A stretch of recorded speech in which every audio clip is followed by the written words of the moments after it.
har'as gurraa fi iji addunyaa dhimma Raashiyaa fi Yuukireen irra jira. Humnoonni Raashiyaa magaalaa guddittii Yuukireen Kiev seenuu aangawoonni Yuukireen Twitter irratti mirkaneessaniiru. Ministeerri ittisaa Yuukireen diinni keenya jidduu galeessa Kiev irraa kiiloomeetira 9 kan fagaattu ollaa oboloon keessa jiru jedhe. Jiraattonni naannichaa akka lolanii fi gariin immoo akka dahatan hubachiisan. Ministeerri waraanaa UK James Heappy miseensota paarlaamaatti akka himanitti weerarri Vladimir Putin kaleessa erga jalqabee asitti loltoota Raashiyaa 450 fi lammiileen Yuukireen 194 kan du'an yoo ta'u namoota ajjeefaman keessaa 57 namoota nagaadha. Guyyaa kaleessaa barattoota lammiilee Itoophiyaa Yuukireenitti sababa waraana kanaan gargaarsa gaafata turan keessaa Illeenii Abroomiin dubbisnee turre. Har'a ammoo Jarmanitti embaasiin Itoophiyaa lammiilee Itoophiyaa Yuukireen jiran baasuu jalqabuusaa hoogganaan itti aanaa miisiyoonii fi qindeessaan dhimmoota diiyaaspooraa Tafarii Taaddasaa nutti himaniiru. ከትላንት በስቲያ ጀምሮ ዩክሬን ከሚገኙት ተማሪዎች ጋር ደንገንደራ ቀቤ በረቶታ ዩክሬን ጅራን ወሊን ሀሪሮ ኡምኔ ሶቺ ጎቻ ቱሬ ሚኒስትራ ዲማላ ፖላንድ ወሊንስ ገመ ኢሜሊ ፊ ብልብላን ጋፈኔ ለሚሊዮን ኢትዮጵያ ከለቲን ፖላንድ ገለኒ ገረ ኢትዮጵያ ከደመን ሀለኑ ምጄሰኔሩ ገረ ፖላንድ ገሉዳፍ ዳንዲን ኮንኮላታ ሰበበ ትራፊካን ዋንጩፈሜፍ ደንቀሙ ሳኒ በከቡዋን ሳኒ ቶኮ ነጋ ከታን ነቲሜራ ዳንጋ ፖላንድ ረወር ጅራን ገሩ ሶቺው ጀልቀበኔሩ ሀለቅ እንዳተን Telegraama baratanii odeeffannoo nu kennuun kan ba'aa jiran barattoota 40 Yuukireen jiran akka ta'an nutti himani. Namoonni dabalataa yeroo jiraatanis lakkoofsa keenya kennee jirra. Marsariitii keenyaanis ergaa yoo erganis odeeffannoo isaanii walitti qabaa jirra. Waraanichi kan hin eegamne gatii ta'eef jalqabarraa naanii turan. Erga nu quunnamanii booda garuu tasgabbaa'anii jiru. Yaaddoon isaanii inni guddaan mootummaan Poolaand nu galchuu kan jedhu ture. Erga Poolaand galanii ofii isaanii tikkeeta xiyyaaraa bitanii kallattiin biyyatti deebi'u qophiidha. Waraana keessatti wanti mirkana ta'e jiraachuu dhiisuu mala. Iddoo cufame tokko tokko keessa ijoolleen jiran yeroo murtaa'eef danqamuu danda'u. Warreen odeeffannoo kan argatan kunneen garuu nagaan gara biyya isaaniitti ni deebi'u. Obbo Tafarraa Yawaalaa immoo magaalaa guddoo Raashiyaa Moskootti waggaa 35 jiraateera. Injinariin saayinsii albuudaa carraa barnootaa alaa argatee Raashiyaa erga galee booda nama lammii biyyattii fuudhee ijoollee 3 horateera. Waa'ee Raashiyaa biyya koo jechuun waamu akkasiin nutti haasa'e. ሶቪየት ህብረት በነበረበት ጊዜ ጎርባቾቭ ያለን yeroo gamtaan ሶቪየት ture sana ጎርባቾቭ bara bulchaa ture sanattiin garana dhufe achiin boodas Boris Yeltsin dhufe achiin booda immoo Vladimir Putinitti ce'e achi ammoo Medvedev ture deebisee immoo Putin harkaa fudhatee haga ammaa bulchaa jira mootummaa 4 argeera shanaffaan ammoo tarii horteen ijoollee keenyaa ni argu jedheen yaada. Putin lammiilee biyyattii sanaan akkamiin ilaalamu? ፑቲን ለራሻ ትልቅ ባለውለታና አገሩ ፑቲን nama Raashiyaaf oolmaa guddaa olanii fi biyyattiis sirnaan kan kunuunsan akkasumas biyyoota Awurooppaa tokko tokkorraa nageenya biyyattii kan eegsisudha. Gama kaaniin ammoo warra nuyi dimokiraatota jedhaniin namticha kan morman ammoo jiru. Itoophiyaa waan jirus yoo fudhatte akkasuma biyyoota Awurooppaarraa darbee Ameerikaallee dhimma neetoo irratti gaafateera. Ummata biyyasaa eeguuf daangaa biyyasaa kabachiisuuf. waan amma gochaa jiruun ummanni deeggarsa olaanaa gochaafii jira. Lammiilee Yuukireenii fi lammiileen Raashiyaa akkamiin wal ilaalume? አንድ ነው ዘራቸው ምንም የሚለያቸው ነገር jarri gosti isaanii tokkicha keessattuu magaalonni Yuukireen kan hundeeffaman giiftii Raashiyaadhaan ture warra Ruskiitu midhaase wal horaniiru lamaanuu gosa Islaaviyaan kan jedhamanidha. Namoota siyaasaatu morkee akkasii uume malee gama Yuukireeniin adaraa maaloo obboloota keenya waliin wal nun waraansisinaa ummanni nagayaan jiraachuu barbaade jechuun hiriira nagaafaa ba'aa miidiyaa argatanitti dubbatu.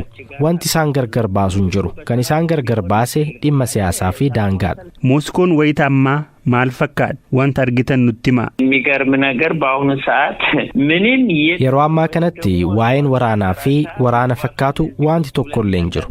Raashiyaan achi galuu ishee kan asteenyee arginu gama televiziyoonii fi miidiyaa hawaasaatiin argina malee wanti tokkollee hin agartu.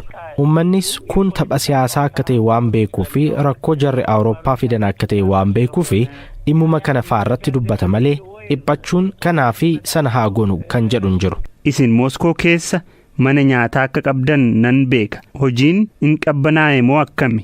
ከበፊት ከነበረው ምንም የተለየ ነገር የለም። wanta duraan turerraa wanti adda ta'e homtuu hin jiru. Namni waa'ee waraanaa yaadu hin jiru. Baay'een isaanii inuma TV irratti siyaasa ilaaluurra kubbaa miilaa ilaaluu filatu. Paaspoortii Raashiyaa qabdu miti yoo gaaffiin isiniin dhiyaate biyyattiif duultu jechuudha? አዎ እግዚአብሔር ያምጣውና የሆነ ጦርነት ቢመጣ eennan qaba rabbiin hin fidin malee otoo waraannas dhufe biyya kee qolachuuf duuluun kee waan hin oolledha. Duuluun koo shakkii omaayyuu hin qabu. Dhaggeeffattootni waa'ee Raashiyaa beekuu qabu wanti jettu wanti addaa ni jira? የኢትዮጵያና የራሻ ጸባይ amalli Itoophiyaa fi Raashiyaa tokkuma.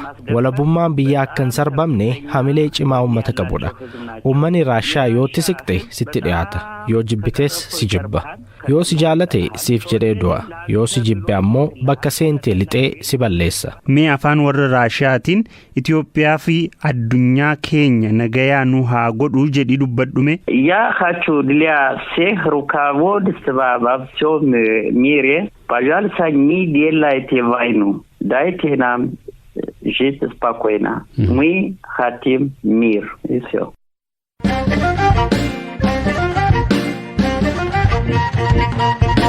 Miseensonni Koongireesii Ameerikaa wixinee seeraa Itoophiyaa fi Eertiraa irratti hojiirra oolfamu HR 6600 jedhamu beeksisaniiru. Kunis hojiirra kan oolfamu yoo ta'e ciqilee Ameerikaa cimaa Itoophiyaa irra buuta jedhamee tilmaamameera.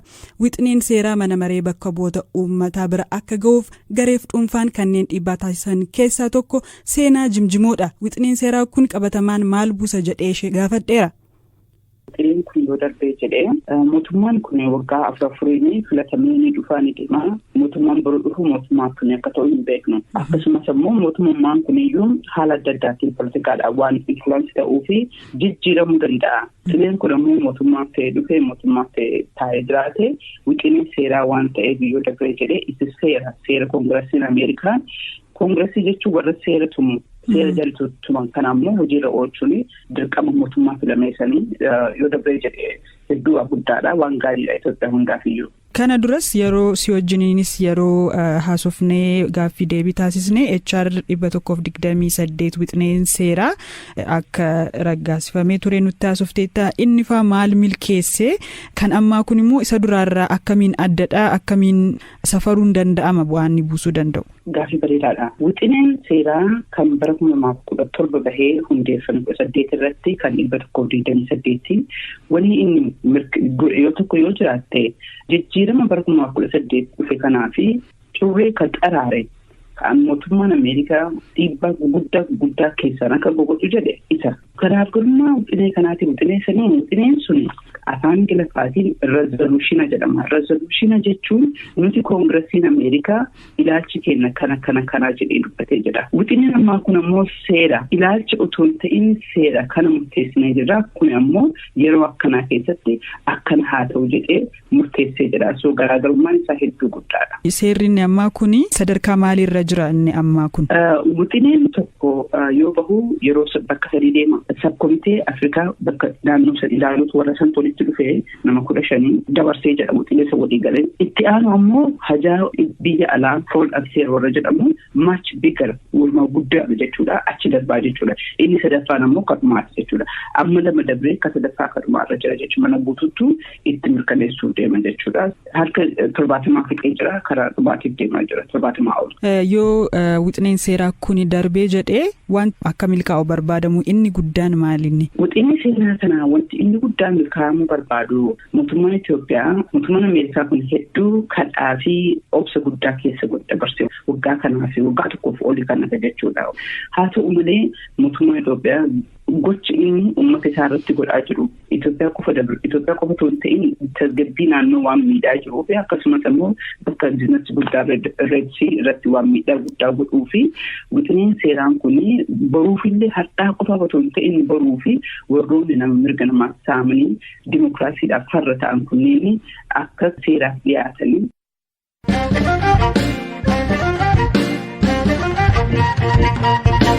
Kitaabota dhiyeenya kana kibba Oromiyaa godina Booranaa keessatti maxxanfaman kanneen Hulleessa, qunceen muhoo muhaa fi kaan keessatti qubeen dachaa haaraa jedhamuu fi kaan hojiirra ooleera. Afaan Oromoo keessatti qubeen dachaa dabalatanii barbaachisa. Wanti irraa hir'atoo jiraachuu mala yoo ta'es adeemsisaa akkam ta'uu qaba dhimmoota kanneen baruu fi adeemsi ittaanu maal ta'uu qabaa kan jedhu baruuf qaamolee garaagaraa lama dubbifneerra. Barreessaan kitaaba Hulleessa Nagallee Booranaa Halakee Dabbasoo qubeen dachaa kun ni barbaachisaa namoota jedhan keessaati. Jalqaba jechichi yeroo dubbifamu akka qooqa keenyaatti kulleessa jedhamee osoo hin ta'in hulleessa jedhamee dubbifama. Amma jechi kaa jedhuu fi jechi haa jedhu nu biratti qooqi isaa akkaataan qooqa xiqqoo garaagarummaa in uuma. Naannoo Booranaa yoo fudhattee Gujiis dabalatee akkasuma ammallee naannoo Harargee dabalatee naannolee gara naannoo Soomalee dhiyaatan kanallee tokko tokko afaan Oromoo yaa kun beekama afaan bal'aa beekamaadha. Akkaataan qooqichaa kan naannoo sanitti dubbatamu haa fi haa jechi jedhanii jira. Haa jechi jedhan kanaafuu Oromoo naannoo bira keessatti jechichi hin argitu. So afaan Oromoo ammoo yeroo barreeffamu akka dubbatametti barreeffamuu qabaa miire akka dubbatametti barreessuu fi jechichi achi keessaa nuti fudhachuu dandeenyu keeyyuu kaas osoo hin ta'in keechiin kun laaffisee garaa haa jechi jedhuu saa jechuu jechi. Agartee qubee jecha keessa sadarkaa jechaa yoo deebine kaa fi haan garaagarummaa fuulaan itti uuman jiru jechi haa jettee ati hin dubbistu. Haa jettee ati dubbistu yeroo hiika biratti hin jira naannoo keenya keessatti jechuudha. Hulleessa yoo nu jenne hiikaan inni qabuu fi hulleessa yoo nu jenne hiikaan inni qabu garaagara ta'uu danda'a naannoo keenyatti jechuudha akkaataa garaagaraatiin ilaalamaa jechuudha. Inistituutichatti qindeessaa garee caaslugaa kan ta'an kaadhimamaa Dooktaraa Baqqalaa Bukkoo dhimma qubee dachaa kanaa quba akka hin qabnee fi kitaaba kanaan maxxanfames amma dura akka hin agarre dubbatan. Wantichi ani amma waa'ee macaafa maxxanfamee san illee hin beeku. Haa ta'uti garuu qubeen kun yoo filatamu seera mataasaa qaba. Akkasumaan calliseetuma gareen tokko ka'ee qubee kana danda'u uumuus hin danda'u. Saayinsiin qubee ittiin filatan eenyu filata waan jedhu sun afaan jechuun walitti qabaa lootaati. Naannoo kibbaa kun immoo looga kibbaa warra jedhamanidha. Warra godina Booranaa Gujii dabalatee. Sadarkaa akka afaan Oromootti immoo qubee waalta'ee qubeen sirna barreessuu keessatti itti fayyadamnu nuti kanaan dura wanti beeknu qubeen madachaa maatii jettisaniin ala wanti amma dabalamee hin jiru. Kana yoo godhames immoo kanayyuu waaltessee to'ii kana uummata kanaaf Oromoo maraaf kan bakka buusu giddugala qorannoo fi qo'annoo Oromootti qoree waaltinaadhaaf wanta akkasii kana nuti nuuf haaraadha. Kanaafuu amma dura isin biratti wanti dhiyaatee yookaan gaaffiin isin bira ga'ee hin jiru jechuudha. Hin jiru waan akkanaa kana filannaa qubee ijaaru barbaachisaa torban nu barbaachisaa qubee dachaa hin jedhu kun waan nu biratti dhufeetoo irratti mari'atames hin jiru akka giddugala aadaa Oromootti yoo ta'e sagaleessii qorannoo Oromootti ta'e wanti kanaan dura ka'e hin jiru inni amma jettan kun naanaaf haaraadha akka ogeessa tokkos. Wanti barbaachisaa ta'e qorannoon deeggaramee yoo barbaachisaa ta'e garuu itti dabalamuus ni danda'a miti. Seerri akkasii adeemsuma isaa tokko selection of script kan jedhu seera saayinsii mataa isaati. Eenyu filata maaltu filatama akkamitti filatama afaan sun qubee akkamii barbaada hin jedhuun saayinsii hordofuu qaba. Dhaggeeffattoota keenya odeessa armaan duraa waa'ee qubee dachaa kaa waa'ee lakoo Eeliyaas Mulgeetaatu qindeesse sagantaa keenya torbee kana asumaan xumurraa torbee dhufu walitti dachaanaa hagasitti gaariitti tura.